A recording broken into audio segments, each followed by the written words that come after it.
A senior Afghan Member of Parliament has rejected the federal government's plan to forcibly return failed Afghan asylum seekers.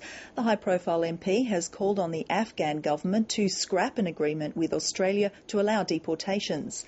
A former Afghan government official involved in the agreement says there's no possibility of involuntary returns within the next 2 years.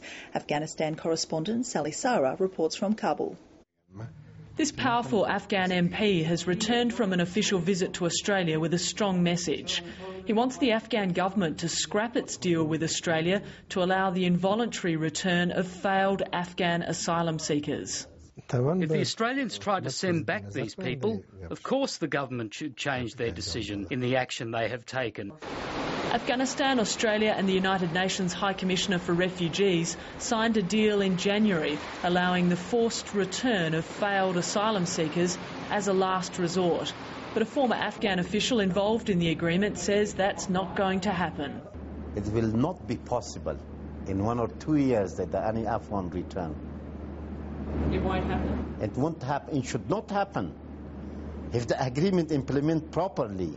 The former Deputy Minister has accused Australia of trying to dump asylum seekers despite inadequate security and development in Afghanistan. But the beginning, they should not be forced from Australia.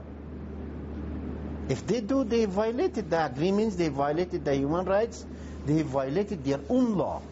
The federal government says the language in the agreement is clear and understood. But this issue continues to draw a strong domestic political response here in Afghanistan, especially from ethnic Hazara leaders. It's uncertain what will happen by the end of the year when the federal government goes ahead with its plans to return some of the failed asylum seekers. As the debate goes on, so too does the wait for the family of 20-year-old Afghan asylum seeker Mekdad Hussain.